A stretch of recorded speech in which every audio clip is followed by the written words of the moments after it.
Donc, je suis vraiment ravie d'être là et de vous parler vraiment du sujet d'aujourd'hui.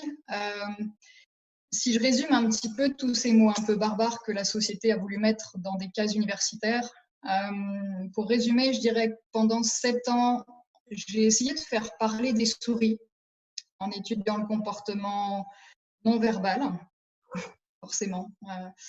Et pendant 7 ans qui ont suivi, j'ai créé ma première entreprise qui s'appellera toujours d'ailleurs Négociance, même si elle est fermée effectivement, puisque je suis passée à autre chose, comme l'a très bien dit Flavia. C'est une première entreprise qui m'a permis cette fois-ci de faire taire les hommes pour pouvoir analyser leur comportement. Cette fois-ci, non pas dans les laboratoires, mais dans les magasins et dans les entreprises. Donc après, c'est 2 fois 7 ans, c'est assez marrant. Je vous dirai après Ekiwake s'il y a quelque chose avec le chiffre 7 et moi. Toujours est-il que maintenant, je suis passée plutôt sur l'écoute, plutôt que d'essayer de faire parler ou de faire taire les gens. Donc tout simplement, j'écoute les gens aujourd'hui. J'écoute leurs mots avec la définition que vous souhaitez et j'écoute leur silence. Mais cette fois-ci pour leur expliquer comment fonctionne leur cerveau. Et effectivement, j'en ai, après 7 ans on va dire, de travail de recherche et de développement indépendant, j'ai créé une méthode, effectivement, une méthode Ekiwake, qui est vraiment l'utilisation même de la performance de notre cerveau, qu'on ne connaît pas trop. Et ça, c'était avant le webinaire. Après, vous serez des cracks. Si, c'est sûr. Du coup, ce que je voulais vous dire déjà, c'est qu'effectivement, on est au sein d'HEC, donc qui dit HEC dit économie. Ce qui était important pour moi dans l'histoire de l'économie, c'est de se dire, on est parti, ne serait-ce que pas très très longtemps en arrière, en 1960, on avait énormément d'entreprises industrielles où le côté ressources physiques de l'homme était vraiment important. Et puis la direction des entreprises était différente d'aujourd'hui, c'est-à-dire que si on était bon ou innovant, si on avait vraiment une expertise, alors on pouvait prendre le temps sur 10 ou 20 ans de l'exporter, d'aller voir chaque pays petit à petit. Et les personnes n'étaient pas forcément en lien avec cette information, donc on avait vraiment le temps de développer notre commerce. Je vous la fais courte parce que vous connaissez l'histoire. La communication est arrivée, Internet est arrivé. Et là, nous sommes arrivés avec une profusion d'informations. Il n'y avait plus de barrières, plus de frontières entre les pays. Ce qui fait qu'au niveau industrie aussi, ça a changé la donne. C'est-à-dire que du coup, on était dans de l'innovation plus. Non plus sur 10 ans, mais pour certains critères, en tout cas domaines, en mois ou en semaines. L'information étant en libre circulation, on n'était plus du tout dans la même philosophie. Pourquoi je vous dis ça? Parce qu'en fait, on est passé de la valeur physique de l'homme à de la valeur intellectuelle. C'est-à-dire que du coup, on est passé des chaînes industrielles classiques à une gestion globale effectivement de l'économie qu'on connaît aujourd'hui avec de la stratégie commerciale, communication, logistique, etc. Et on a du coup eu de plus en plus de ressources humaines. Donc, on a des entreprises aujourd'hui qui ont de la valeur grâce aux hommes qui les composent et à ce cerveau. Ce qui fait qu'aujourd'hui, on a vraiment une très, très grande valeur de cette intelligence humaine et qui, pour moi, aujourd'hui, est, je ne dirais pas sous-estimée, mais je crois qu'on ne s'en rend pas compte. Aujourd'hui, on a plus de 80% facilement de la valeur de l'entreprise qui est liée à l'humain. Et je suis sympa parce que dans le high-tech, on est plutôt au-delà de 93%. Ça veut dire quoi? Ça veut dire qu'en fait, toutes nos entreprises aujourd'hui sont basées donc, sur cette intelligence et donc sur une boule de graisse d'1,3 kg. C'est quand même dingue. Alors, je vous l'accorde, il y a quand même 200 000 milliards, je crois, de cellules, des millions, on s'en fout. En tout cas, il y a énormément de connexions. Il y a 10 000 connexions par seconde.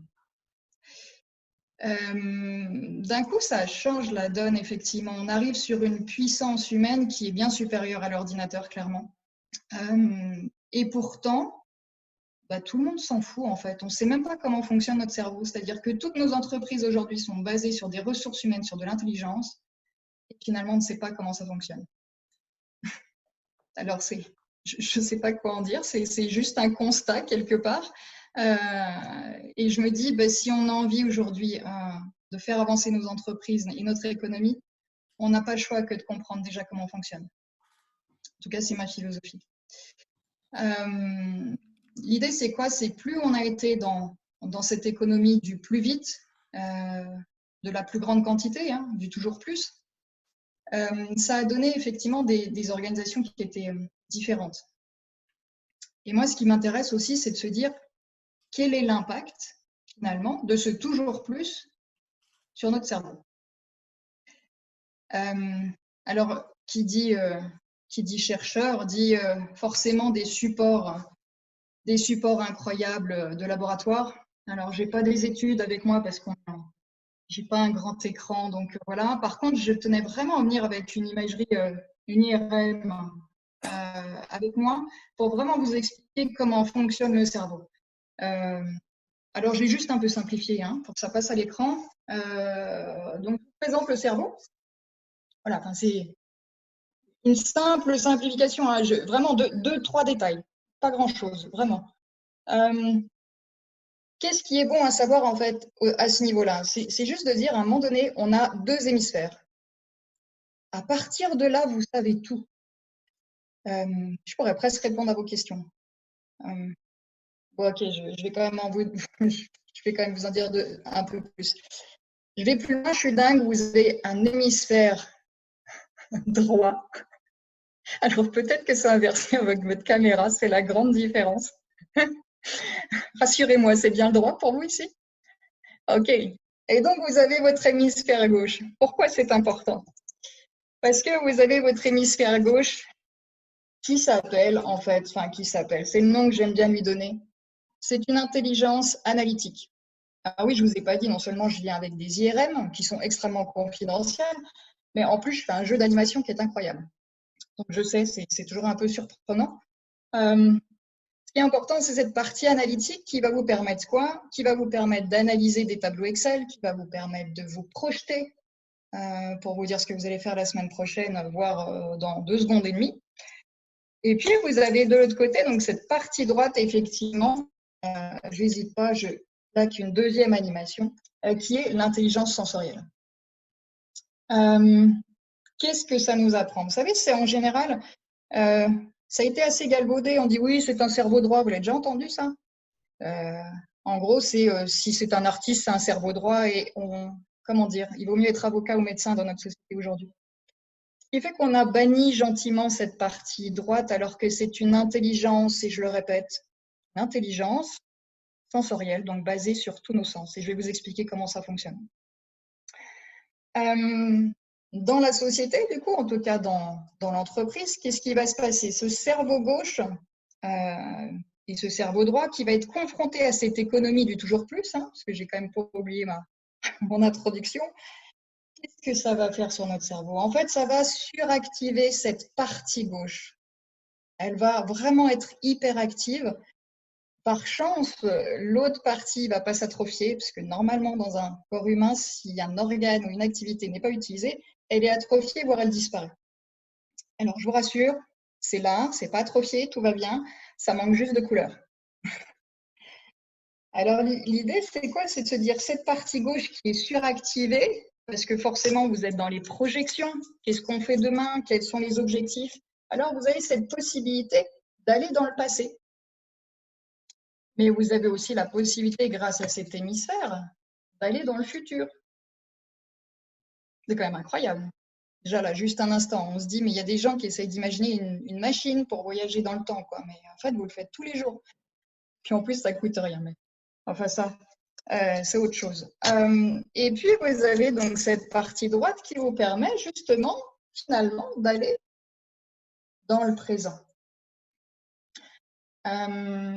Bizarrement, rien qu'en montrant cette IRM incroyable, j'ai envie de dire, il y a certainement un espace-temps qui est plus facile pour vous, bizarrement. Cette partie, effectivement, tous les jours, vous allez vous rendre compte qu'on est soit en train de penser à hier, soit en train de penser à ce qu'on fait demain.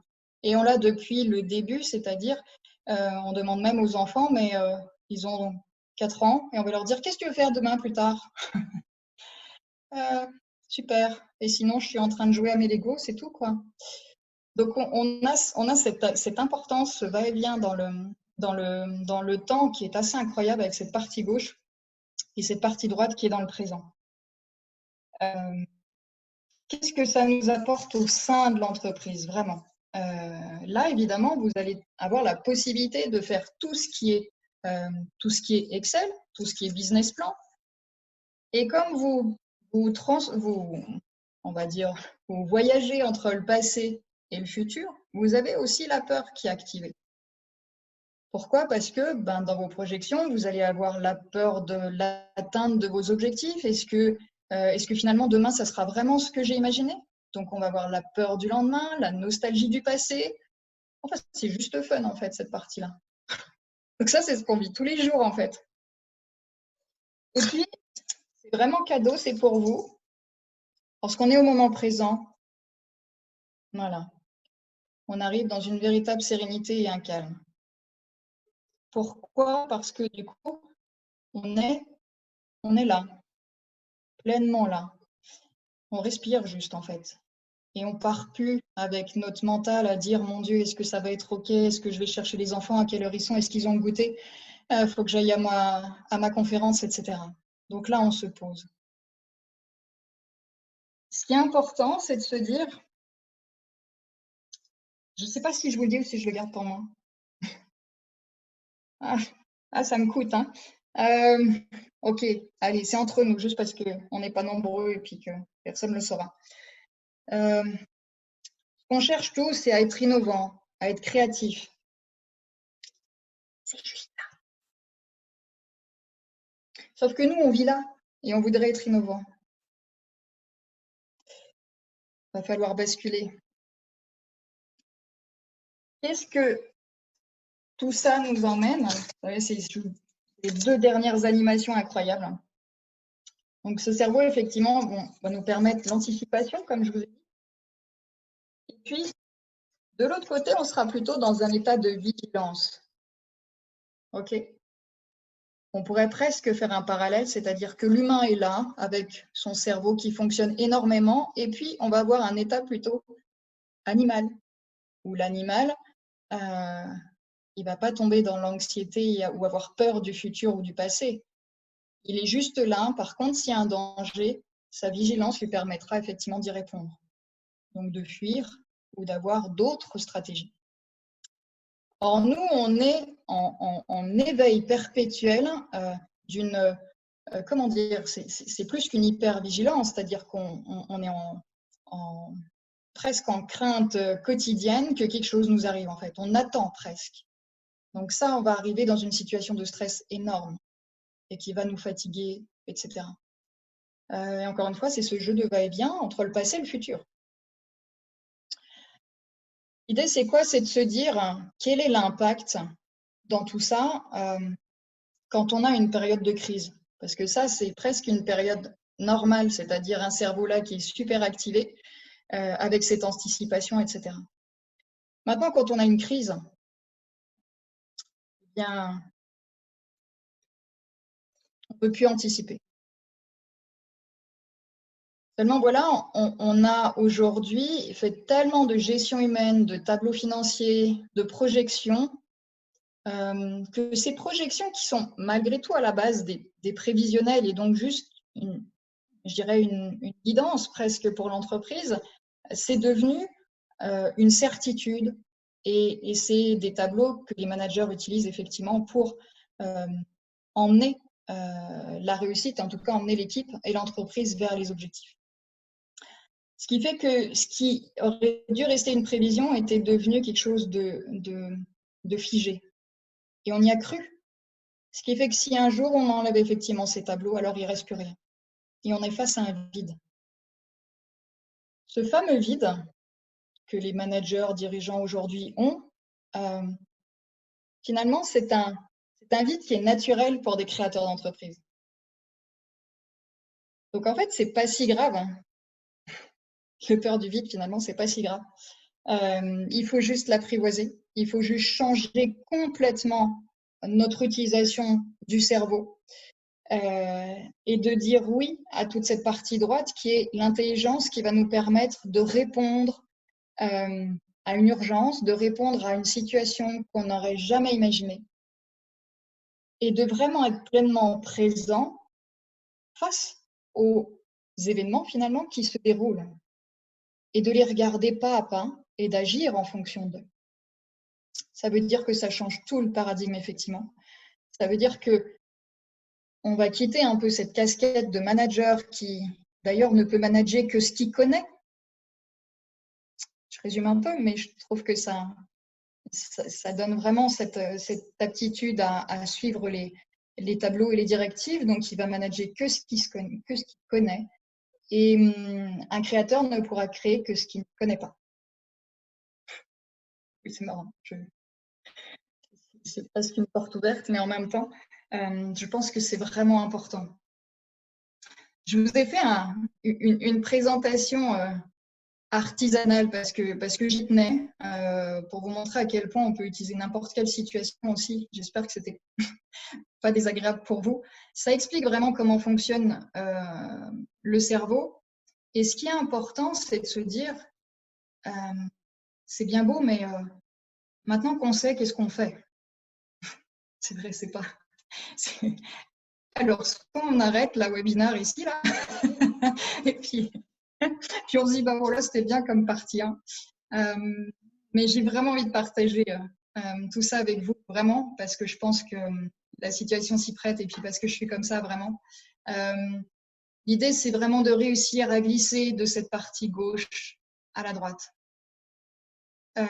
C'est pas les JO, hein, quand je vous demande de faire ça, enfin, je vous demande rien d'ailleurs, mais c'est une proposition pour aller plutôt vers la sérénité. C'est effectivement de quitter ces va-et-vient passé-futur et revenir ici. C'est ce qu'on appelle effectivement la plasticité cérébrale. C'est un grand mot, mais en fait, ça peut se résumer avec un autre objet qu'on connaît tous. Vous n'allez peut-être pas forcément le reconnaître tout de suite. Je vous aide. Si je fais ça, je pense que ça va vous aider gentiment. Non, ce n'est pas une boule stress. Hein. C'est juste de la pâte à modeler. Pourquoi j'insiste là-dessus? Parce qu'en fait, vous voyez très bien qu'on en fait qu'on en veut. C'est pareil avec votre cerveau. Un exemple concret, une véritable étude a été, je dis véritable parce que entre tout ce que je dis et ce qui est réellement sorti au niveau publication, il y a une publication qui est vraiment intéressante, qui a été faite avec des chauffeurs de taxi londoniens. La recherche est ainsi faite qu'on fait un groupe témoin et un groupe de cobayes. On leur a proposé de faire 2 mois de stage pour pouvoir avoir ce titre de chauffeur effectivement de londonien. Donc le but, c'était quoi? C'était d'apprendre tous les recoins, les bars, les rues, etc. Et puis on a fait des IRM sur ces 2 groupes. Ils avaient à la base exactement la même constitution du cerveau. On s'est intéressé notamment à la partie hippocampe. Alors, peu importe son nom, il est mignon en plus, donc ça va. Faut juste savoir que c'est une partie qui permet de se situer dans l'espace, au niveau temporel, etc. aussi, mais surtout au niveau de l'espace. Et donc, on a comparé les 2 hippocampes des personnes qui ne suivaient pas ces 2 mois d'apprentissage et puis les autres. Et qu'est-ce qu'on a vu après ces 2 mois d'apprentissage? On a vu que la région de l'hippocampe de ces fameux chauffeurs de taxi avait augmenté. Ces personnes, effectivement, avaient réussi rien qu'avec de l'apprentissage, de modeler leur cerveau et d'acquérir une compétence juste incroyable puisque c'est beaucoup plus rapide que le GPS au passage. Voilà, donc ça c'est un des exemples de plasticité par l'apprentissage. On en a un autre aussi que j'aime beaucoup, qui est beaucoup utilisé au niveau du cirque puisque c'est des jongleurs. Ils ont fait la même chose, on a pris des IRM d'un jongleur qui aimerait juste commencer à jongler, genre nous, peut-être, à moins qu'il y ait des jongleurs, mais voilà. Donc, on a notre IRM qui est, on va dire, normal, entre guillemets, avec une prédominance, on va dire, droite. Et puis, il y a une région vraiment qui permet la coordination. J'en ai oublié son nom et en fait, on s'en fout. Ce qui est important, c'est de se dire, une fois que le jongleur a commencé à s'expérimenter, etc., cette faculté, cette habileté, en tout cas, gestuelle, s'est retrouvée sur l'hémisphère gauche. Donc, son habilité naturelle qu'il avait à droite, puisqu'il était effectivement droitier, s'est retrouvée avec une même quantité, une même intensité, et qui lui permettait effectivement de jongler correctement avec la main gauche et la main droite. Donc là encore, on est sur un apprentissage, on est sur un souhait, c'est-à-dire que ce qu'il faut garder en tête, c'est que cette plasticité, il faut vraiment l'utiliser tous les jours en fait. C'est-à-dire que ça nous empêche toute limite. Toutes les compétences, toutes les intentions ou toutes les manières d'être, du coup, nous sont accessibles. C'est aussi vrai quand vous faites n'importe quelle expérience. Si vous faites une expérience théâtrale, alors il va se passer quelque chose au niveau des neurones. Ce qu'il faut comprendre, c'est que à chaque fois que vous avez une expérience, à chaque fois vous remodelez les réseaux neuronaux. C'est vraiment c'est régulier, c'est une certitude. Alors, ce qui est intéressant de se dire, c'est alors il faut avoir une hygiène presque intellectuelle, c'est-à-dire que selon ce que vous allez regarder, selon l'environnement dans lequel vous baignez, alors votre réseau neuronal va le mimer. OK? Ça veut dire que ça vous donne une grande, grande liberté pour être qui vous souhaitez être, effectivement. Et ça, je trouve que c'est quelque chose qui est extrêmement important, ce qui vous donne la possibilité, effectivement, de passer d'un manager avec ses compétences habituelles de manager à un statut complètement autre qui va être effectivement ce côté créateur d'entreprise qui va vous ouvrir d'autres portes. C'est-à-dire, il va vous donner accès naturellement à de l'émerveillement. C'est-à-dire que si on veut effectivement, on ne peut plus anticiper. Ça veut dire qu'on va être dans un statut d'apprenant quotidien. On ne sait pas. Comme un enfant. Ça veut dire qu'à chaque fois qu'il y aura des actions, des événements, bah, je vais les regarder, je vais apprendre, je vais vivre avec. Et qu'est-ce que j'en fais? Donc, on va modeler aussi les situations. Ça va nous permettre effectivement d'avoir, par ce statut d'apprenant, une humilité aussi, et surtout un discernement clair de la situation. C'est-à-dire, je ne suis pas brouillée par mes connaissances du passé ou mes projections du futur que j'avais imaginées. On va être obligé de faire table rase de tout ça pour notre bonheur, parce que sinon, c'est une interaction juste incroyable, parce que tout ça, c'est faux. Donc, soit on reste dans une illusion, soit on se donne la possibilité d'aller sur du vrai, sur du réel, sur du présent. Et ce statut d'apprenant, pour l'acquérir, parce qu'on va être obligé de l'acquérir pour se transformer, ce qui n'est pas le cas pour les créateurs d'entreprises, puisqu'ils passent effectivement de rien à quelque chose qu'ils vont découvrir. En tout cas, je parle de la manière dont je l'ai vécu, puisque c'est la deuxième fois, et que c'est une expérience qui est vraiment particulière, c'est-à-dire d'accepter de savoir rien, en fait, absolument rien. Et pourtant, c'est évident qu'il faut le faire. Donc, on passe complètement sur une intelligence sensorielle où l'évidence, les tripes vont parler et où vous mettrez votre hémisphère gauche en deuxième plan qui vous permettra effectivement de dire aux institutions, aux banquiers ou autres pourquoi votre projet tient la route. Et si vous le faites dans ce sens-là, alors vous mettez vraiment au service votre cerveau gauche analytique qui est pourtant bourré de peur, au service de votre cœur et de votre évidence. Juste quand on passe de manager à créateur, du coup, il y aura une petite phase où il faudra désapprendre ce côté manager avec ces outils qu'on a l'habitude d'utiliser pour accepter et apprivoiser cette découverte et cet émerveillement. Ce fameux passage-là, en plus de gauche à droite, je vous l'avais dit, hein, il y a de la peur et on arrive sur de la sérénité. En fait, vous allez pouvoir ôter ce voile de la peur aussi en même temps. Et puis d'arriver sur un discernement et des idées claires et objectives. C'est un peu là une synthèse, je dirais, d'un rapide de ce qu'on peut vivre aujourd'hui. En tout cas, ce qui est énorme et ce que je voudrais vraiment transmettre, c'est qu'il n'y a aucune limite. Par contre, que vous pensiez qu'il y ait des limites, ça c'est vrai. Alors, il suffit juste d'enlever vos pensées. Et j'ai juste envie de rajouter, puisqu'on parle des pensées, je ne sais pas trop comment vous le dire, je ne sais pas si j'ose aussi, mais dites-vous que vous n'êtes pas ce que vous pensez être, vous êtes bien plus. Je suis à votre écoute pour toute question.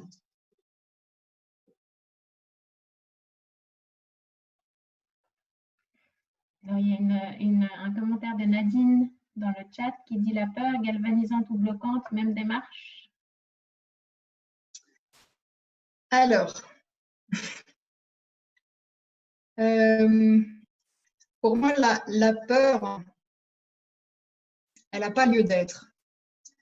Effectivement, on peut s'amuser à parler du stress positif ou négatif, ou la peur de l'artiste quand il monte sur scène, etc. La peur ne sert à rien. Alors là, je vais me faire lyncher. On a la peur physiologique, ok, qui est utile, qui est là pour la survie. C'est-à-dire que je vais vivre quelque chose de dangereux, ce qui fait que allez, je suis sympa.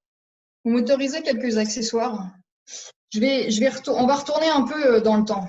Je vais prendre le temps parce que je pense que c'est important de parler de la peur et justement de ne pas avoir peur de la peur.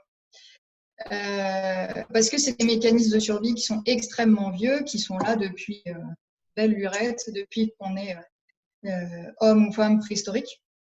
D'ailleurs, vous vous souvenez quand vous étiez homme ou femme préhistorique? Non? Bon, allez, je vous aide.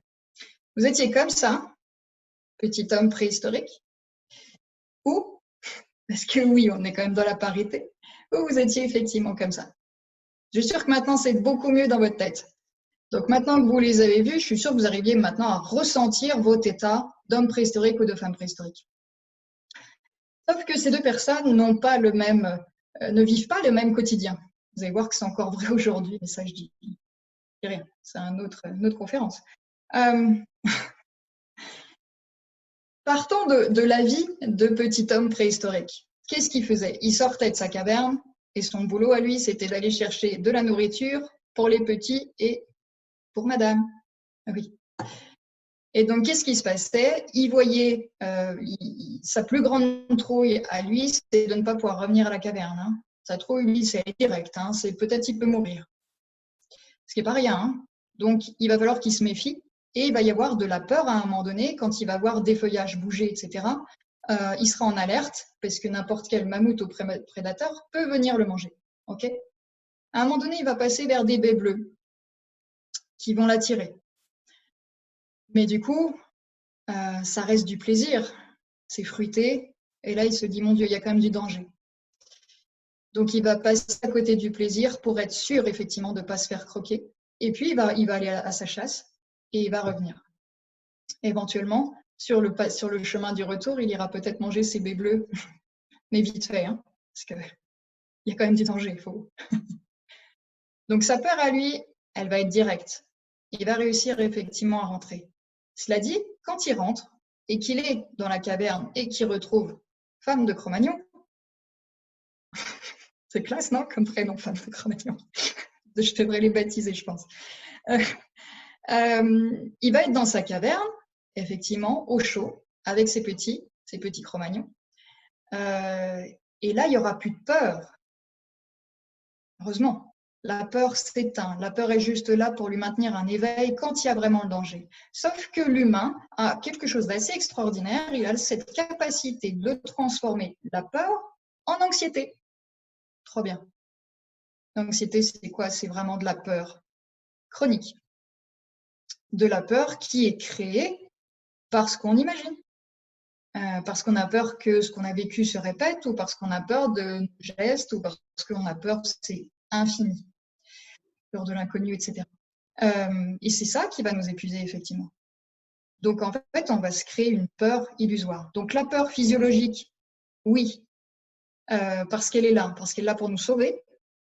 Par contre, tout le reste, dès qu'on bascule sur une peur qui est au-delà, je sais pas, d'une minute 22 et 52 millisecondes, c'est pas bon, c'est pas juste. La peur est juste là pour nous enclencher une réaction de survie. OK? Sauf que du coup, dans nos entreprises aujourd'hui, ou peu importe, hein, quand je dis ça, c'est dans notre quotidien, c'est-à-dire qu'on est, on est dans une phase effectivement de stress chronique qui est assez élevée. Et donc, on est constamment dans l'anxiété et non plus dans de la peur. Quant à Femme de Cro-Magnon, parce que je vais me ruer si je ne parle pas de Femme de Cro-Magnon, qui, elle, est dans sa caverne, elle va avoir une autre tendance effectivement à avoir peur, c'est-à-dire qu'elle va voir effectivement son homme partir de la caverne sans savoir si elle va le retrouver. Et il y a quand même ces petits Cro-Magnons qui sont là. Et s'il ne revient pas, ben, il ne mange pas non plus. Hein. Donc elle va avoir une peur effectivement qui va être due à l'anticipation. Et si il ne revenait pas? Et si, et si, et si? Donc petite parenthèse, c'est pour ça que nous, les femmes, nous stressons plus facilement pour le futur. Parce que naturellement, on est dans l'anticipation, puisqu'on garde effectivement les petits Cro-Magnons. Vous ne les voyez pas, mais ils sont en dessous, il faut les imaginer. On garde les petits Cro-Magnons et donc, on ne sait pas si le danger va venir ou pas. Donc, si on veut les protéger, on n'a pas le choix, il faut essayer d'anticiper pour qu'il y ait le moindre risque pour ces petits. Sauf que de la même manière, lorsque Monsieur Cro-Magnon revient avec, je veux dire, sa chair et tendre, c'est rigolo, comme ça vous pouvez l'écrire comme vous voulez, que ce soit la viande ou une petite femme de Cro-Magnon, c'est marrant. Et donc, ils vont se retrouver pour le repas. Donc, lui aura perdu effectivement sa peur parce qu'il n'en a plus besoin. Il l'a laissé à l'entrée de la caverne. Et femme de Cro-Magnon qui a retrouvé Monsieur Cro-Magnon est rassurée et n'aura plus peur. Si c'est le cas, ils sont tous les deux dans l'angoisse et je ne vous raconte pas l'ambiance dans la caverne. En fait, c'est ce qui se passe dans nos entreprises. Ouais. C'est chouette, hein? Donc, la peur, non. Non.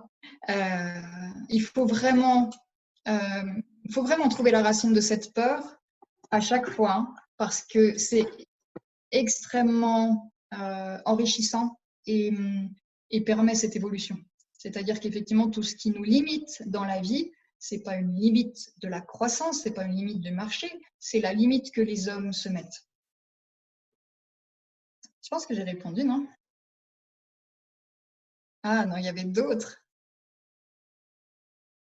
Que faire, c'est-à-dire?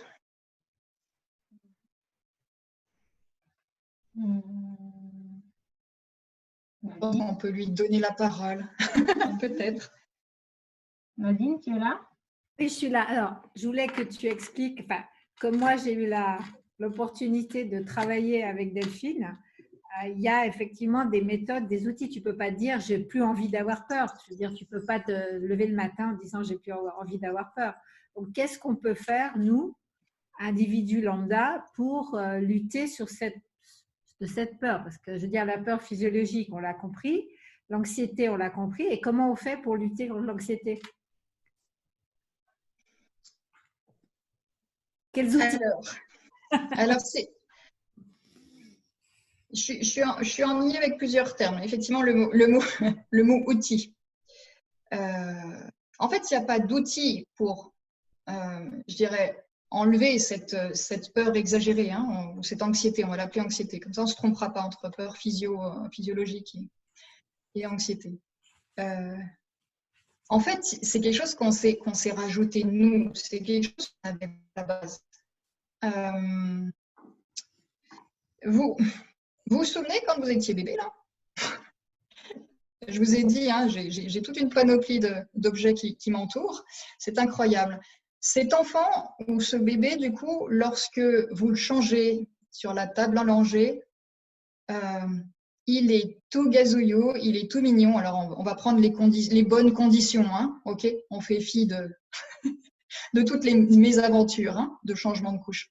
On va garder vraiment le côté positif où il est tout mignon, il nous fait des sourires. Et pendant ce moment-là, pourquoi je vous dis ça? Parce qu'à aucun moment, il a peur que vous le lâchiez, que vous preniez le mauvais produit, que vous le brûliez avec de l'alcool à 90 plutôt que d'avoir pris son petit lait classique. Il est confiant. Il est là. Moment présent, pas d'anticipation, pas de peur, il va bien. Par contre, plus on va grandir, plus on va vivre des expériences et plus on va attacher, on va faire des mauvaises associations effectivement avec ce qu'on va vivre et ce qui va se passer dans notre cerveau en gros. Et on va se dire, mais quand il y a cette situation, j'ai une vraie frousse et à chaque fois que la situation va être là, ça va se répéter. Ce qu'il faut se dire, c'est qu'en fait, il faut commencer à apprivoiser ses peurs, déjà être sincère avec soi-même en se disant « Ah tiens, j'ai peur ». Rien que ça. Souvent, on va effectivement dire bah oui, tiens, je suis un peu stressée, etc. Non, mais c'est vraiment le corps dans son entier, effectivement, qui est en train de vivre cette action et cette situation. Et plus, effectivement, on arrive sur cette racine, alors oui, c'est sûr qu'au début, seul, c'est pas évident, mais une fois qu'on a compris comment son propre cerveau fonctionne, parce que c'est possible, on peut vraiment le décrypter, chaque cerveau est unique. Mais une fois que vous avez compris vos mécanismes, vos propres mécanismes, alors vous avez ce pouvoir de dire non. Parce qu'une peur est alimentée par une pensée. J'ai peur effectivement que je n'obtienne pas mon diplôme. Ben c'est une pensée, on est d'accord, il n'y a rien de réel. Qu'est-ce qui m'empêche de me dire, comme tu l'as très bien dit, demain, je laisse tomber cette pensée que peut-être je n'aurai pas mon diplôme. C'est un choix. Je ne dis pas que c'est facile, c'est un entraînement, effectivement. C'est un chauffage de pâte à modeler, juste. Et ensuite, effectivement, ça se fait naturellement. Vous avez cette capacité d'abandonner les peurs à partir où vous dites, mais non, elles ne sont pas vraies. Par contre, si vous accrochez à cette peur, effectivement, elle restera là. Et c'est une mécanique vraiment qui est labile, hein, que vous pouvez vraiment modifier. Ça se fait pas du jour au lendemain, mais quasi pour certaines choses. En tout cas, sur la compréhension, le fait de comprendre déjà que vous êtes maître de votre cerveau, que vous pouvez jouer avec, que vous pouvez le modeler à l'infini, et que vous commencez à comprendre comment ça fonctionne et de jouer avec, vous faites ça tous les jours sur des sujets différents, vous voyez vraiment la vie différemment. Donc la peur va se dissoudre gentiment. Et qu'est-ce qui va s'ouvrir?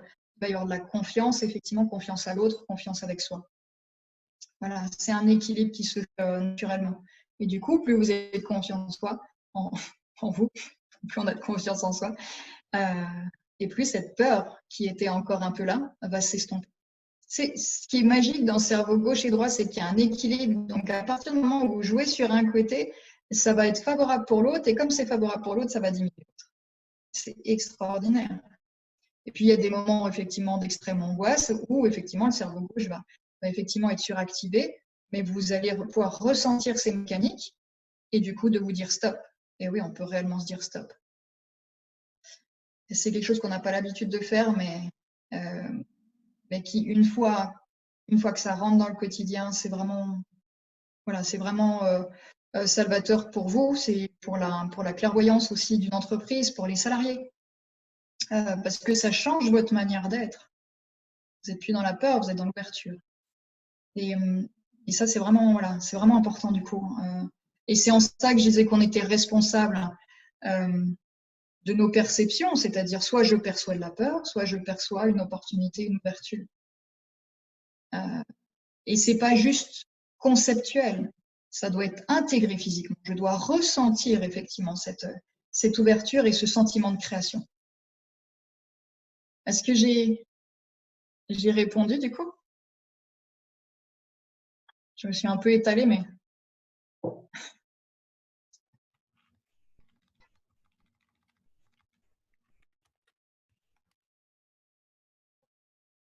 Une autre question éventuellement? Ou des partages d'expériences, des commentaires.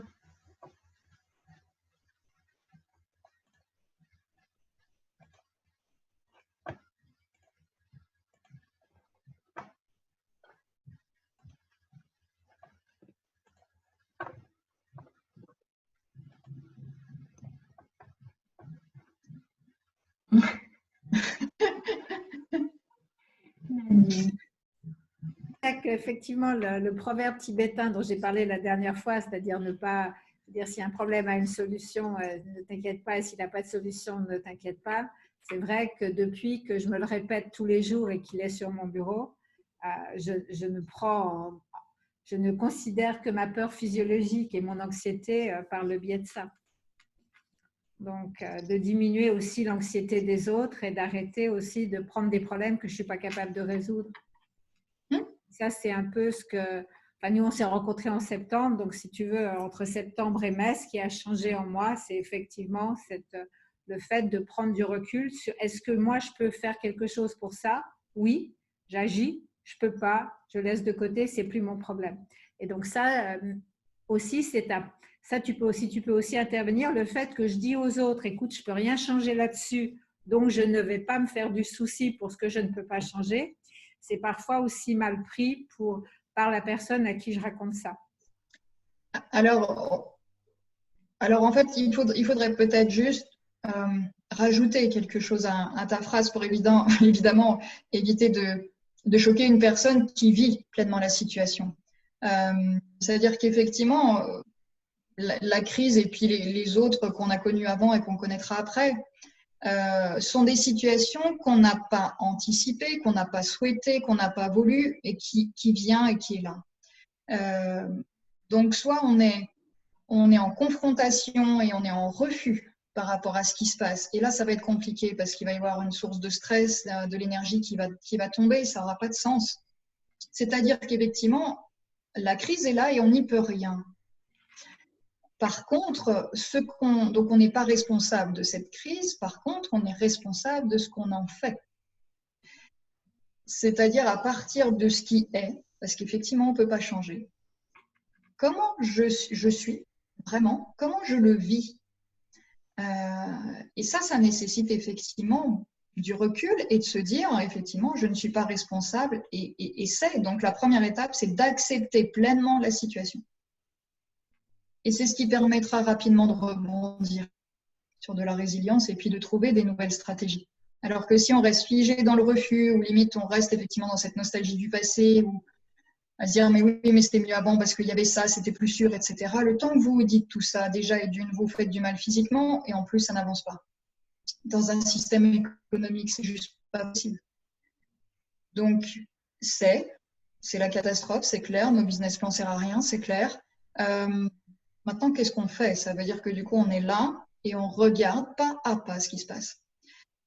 Et surtout, on fait très attention de la manière dont nous, on visualise les choses. Ça veut dire qu'en tant que manager ou responsable, effectivement, il y a cette responsabilité d'essayer vraiment d'être le plus pur, entre guillemets, possible au niveau de ses peurs et de s'en débarrasser, de se nettoyer de ça pour ne pas effectivement les colporter et surtout garder vraie clairvoyance.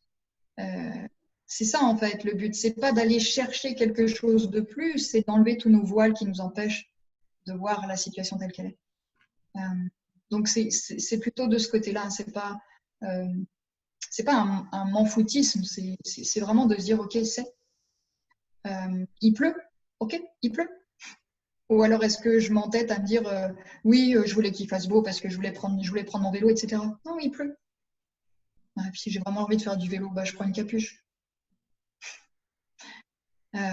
C'est vraiment ça. Et en fait, ce qui va nous faire du mal à chaque fois, c'est qu'on aurait voulu que ça se passe comme on l'a souhaité. Et souvent, c'est ça. Et à chaque fois qu'il y a une frustration, c'est parce qu'effectivement, vous étiez là-dedans. Donc, l'idée, ça va être de s'en rendre compte, de l'identifier et ensuite de faire jouer cette pâte à modeler magique qui est là, qui est en vous, qui est là tous les jours. Donc, en fait, vous pouvez jouer avec tous les jours et de commencer à s'observer. Et c'est ça vraiment là, qui est l'un des mots effectivement qui sont pas agréables à lire ou à entendre, c'est la fameuse neurophénoménologie, qui est cette capacité d'analyser les expériences que l'on vit. C'est-à-dire qu'une expérience, elle va être vécue différemment de chaque personne. Il n'y a pas de paradigme, il n'y a pas de case, il n'y a pas tout ça. Là. Si vous voulez vraiment réussir à évoluer, effectivement, à avancer au niveau économie, à avancer au niveau des relations humaines, alors il n'y a pas de choix, il faut comprendre comment son cerveau fonctionne parce qu'il est bourré de pièges, il est bourré d'illusions. Et c'est en enlevant tout ça, effectivement, que vous arriverez à être en paix et à voir vraiment les situations. Voilà, donc s'il n'y a qu'un seul outil, c'est se regarder, observer, identifier comment ça se passe et surtout en rire et ensuite avancer. Voilà, c'est un processus qui est vraiment itératif et qui devient vraiment un objectif de vie à part entière et j'en entends certains, non, c'est pas un travail supplémentaire, il n'y a pas de devoir, c'est juste un état d'être. Donc, si vous coupez du bois, ben, vous coupez du bois, mais comment vous le faites? Avec la rage parce que dans 2 heures, vous aimeriez terminer ou est-ce que vous coupez réellement du bois en étant là parce que vous aimez l'odeur de la sueur, etc. Donc, ça n'enlève rien au timing de la tâche. C'est vraiment une manière d'être et une manière de faire, du coup, et de le partager surtout, le partager un maximum à votre équipe et au reste. Donc voilà, je pense que ça pourra éviter de froisser les personnes qui entendent que peut-être un bout de ta phrase sur la responsabilité, en espérant avoir répondu, Nadine. C'est bon pour moi. Merci. Autre question, commentaire? Sinon, alors je pense qu'on va remercier beaucoup Delphine pour ce moment. Je ne sais pas si tu veux dire C'est moi encore. qui vous remercie, c'était vraiment sympa en tout cas.